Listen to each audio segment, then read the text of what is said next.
shall we toast to? Welcome to Watch Mojo, and today we're counting down our picks for the top 10 underrated endings in movies. Do you think I might be switched off because I don't function as well as I'm supposed to? You aren't Kane. Are you?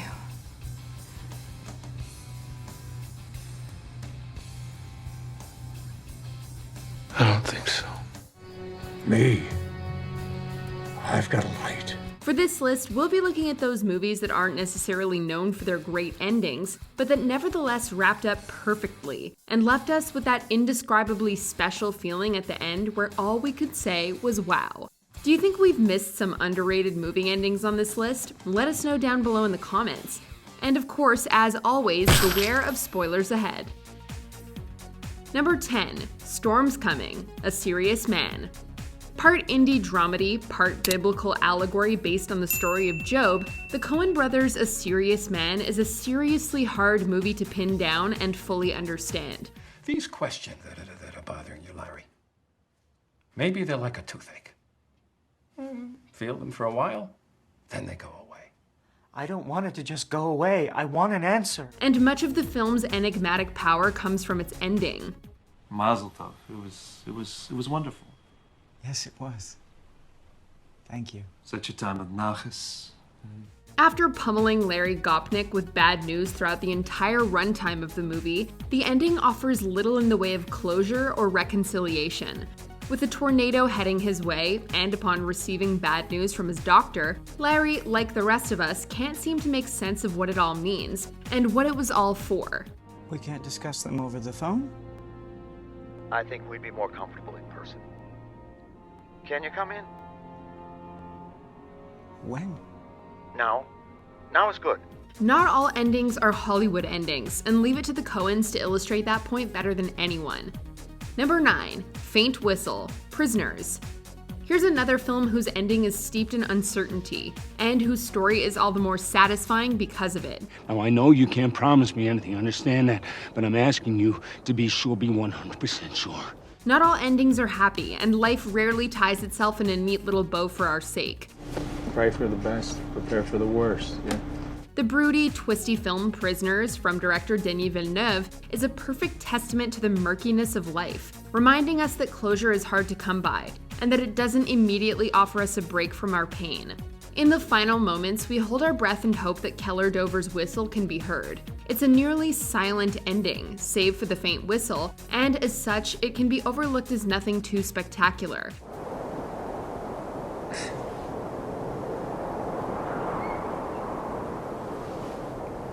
But when done right, the understated non-ending works wonders.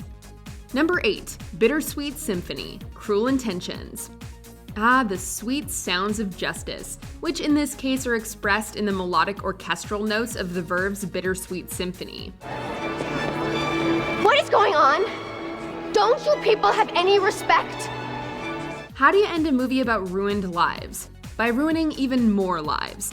In Cruel Intentions, a high school melodrama based on the French book Les Liaisons Dangereuses, Dangerous Liaisons from the late 1700s, lives are ruined in spectacular fashion. What brings this film together so well is that for most of the runtime, our dual villains of Sebastian and Catherine seem to be getting away with it.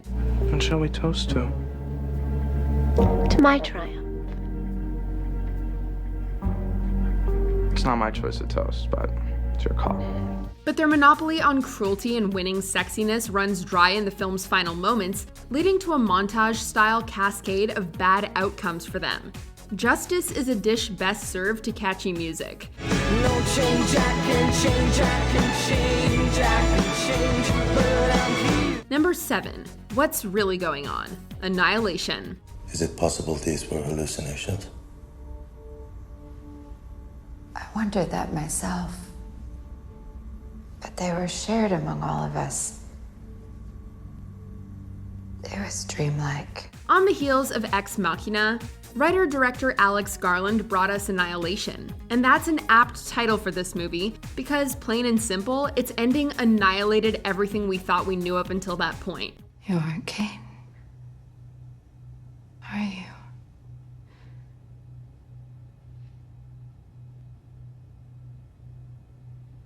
I don't think so. Is Kane a clone? Has Lena been annihilated by the alien force known as the Shimmer?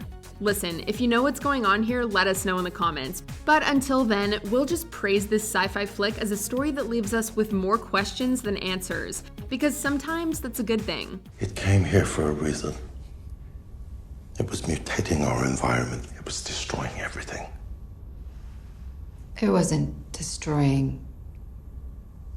It was changing everything. It was making something new. Number 6, Family Dinner, A History of Violence. This David Cronenberg movie is a roller coaster ride from beginning to end. I think he wants us to leave, Mr. Fogarty. Do you know what he does when he don't like people, Mr. Fogarty? Yeah, I'm scared. We should leave before he goes all dirty hairy on us. What starts off as a relatively quiet, rural set story quickly escalates into a shoot-'em-up mobster movie. And despite the tonal stretch, it all works to great effect.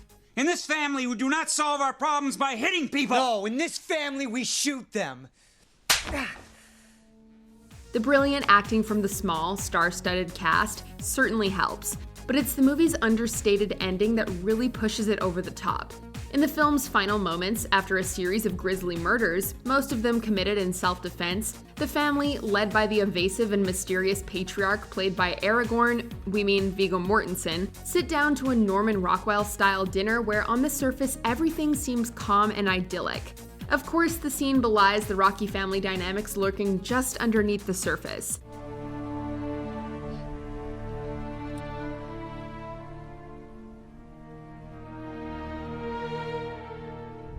Number 5, Life in Reels, Cinema Paradiso. Understated endings never really get the credit they deserve, and that's especially true of our next pick. Cinema Paradiso is a beautiful retrospective film about the power of nostalgia and the magic of movies. Allora, che dici? Ce lo facciamo vedere il film a queste povere pazze? Magari, ma come? Si può fare?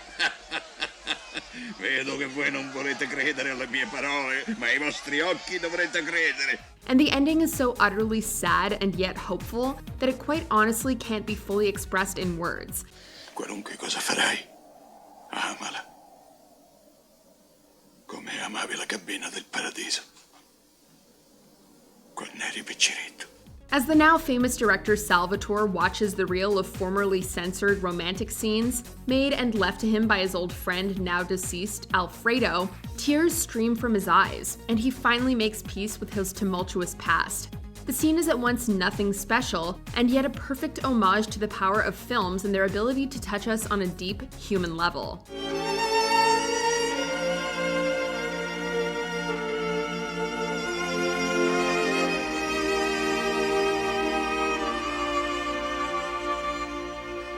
Number 4, Grand Finale, Gran Torino. As far as we're concerned, this whole film is underrated. Thank you. Get off my lawn. Clint Eastwood was in his late 70s when he made this, and it's as sharp, poignant, and engrossing as any of his best work.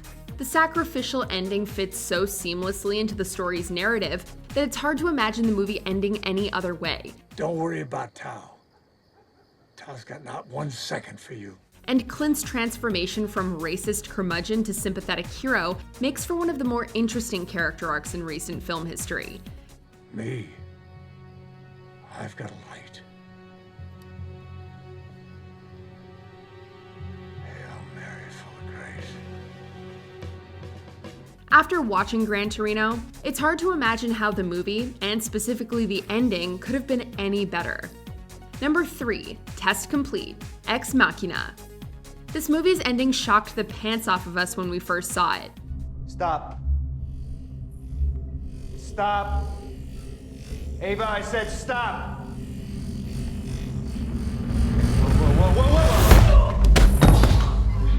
Not only does it bring together so many elements perfectly, from Nathan's hubris to Caleb's naivete to Ava's desire to live and just be another human, it does so in a brief, highly effective way. Will you stay here? Stay here.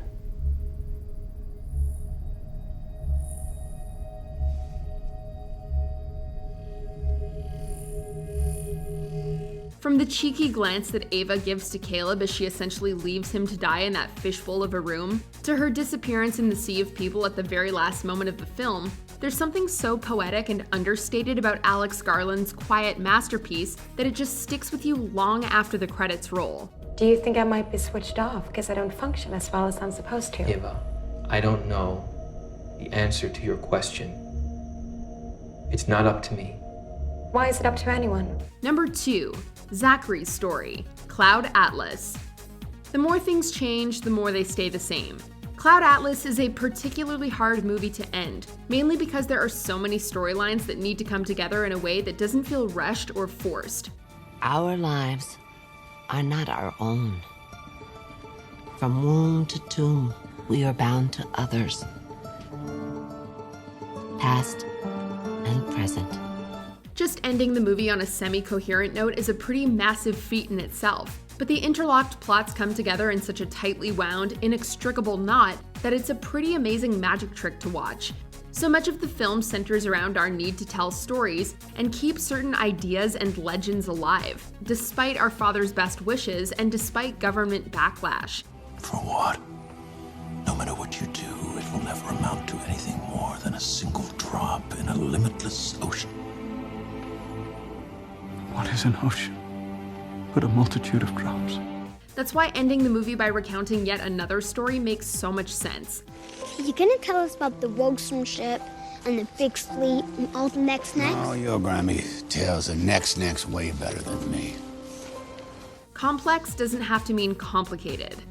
Before we unveil our number 1 pick, here are a few honorable mentions. Explosive ending, ready or not, because it's not always about the understated ending.